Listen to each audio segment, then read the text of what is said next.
special welcome to the guests that have come this evening. We are so happy you're here to listen to the stories, to share in the stories, and yeah, please, you're really, really very, very welcome, and thank you very much for coming. So a lot of the guests are from the schools, and then Hani's people. other guests. Thank you.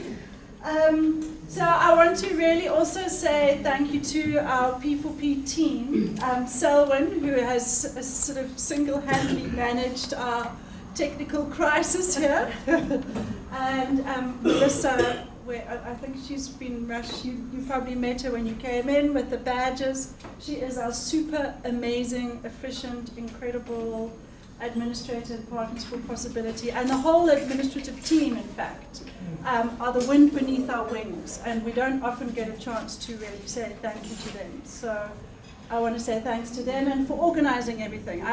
We just walk in here and it's all organized, and it's really, really amazing for us. So then thanks to Sharon and Michelle for coming. My supervisors, my coach supervisors, they are my thinking partners, so I'm really grateful you're here today. And Magali, it's great that you're here too, thank you. She's our M&E, where she sits, our M&E maestro at Partners for Possibility. So she's here like, what can she glean for her M&E stuff this evening. Yeah, I hope I've managed to thank everyone, to all of you who are here. Obviously our partners are the stars of the show tonight, and I'm delighted to have a full house of partners. Don't forget somebody, isn't it? Joe. Thanks. We'd like to say thank you to you. I think from all of us. Thanks, Patricia. Your planning, your dedication, and your inspiration. Was it right? Do you want to add more?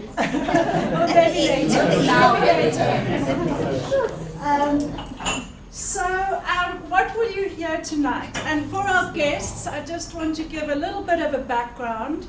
We have 12 people here tonight who've been on a one-year journey together. And at Partners for Possibility, we call it a leadership development program. And what happens is we have 12 people, 6 school principals partnered each with a business leader. And they basically start from scratch with that partnership. They don't, it could almost be one of these TV shows, these kind of reality TV shows. They start from scratch. They don't know each other at all. They're often very different backgrounds, very different genders, very different ages, and they start from scratch. They form a partnership, and that is really a very, very remarkable thing to forge out of nothing really, a partnership, and build a relationship, and out of that relationship comes possibility. So we call Partners for Possibility.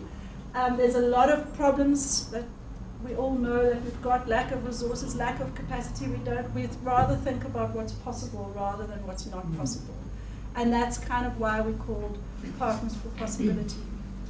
So these 12 are kind of grouped together in what we call a circle, a learning circle. And so we've been meeting every 6 weeks, the 12 of us, over the last year. And what have we been meeting about? We've been meeting to share learnings on how we've been on the leadership development program, how we've applied different things. So just a little bit of the jargon. Each partner is going to tell their story, but and there's quite a lot of P4P language and jargon and technical stuff. So just like a short primer. So we have three big trainings over the year. Partners for Possibility, that both partners go to together. The first one is called Time to Think, and that is essentially about listening. So that's the very first thing as a leader, is learning to listen. And so that's the very first thing we do, the very first training we have. I'm telling everybody here because you may find yourself on the program as well. So. Then the second big training we have is called Flawless Consulting. And it's quite it's quite a complicated, detailed thing, but essentially what we focus on is contracting. So for anything to happen, often we find the contracting, if it doesn't happen, hasn't been good. And if the contracting up front has been good, it makes everything easier. So that's our second big training. And the last one is community building. And that speaks for itself. It is about building community, bringing people in.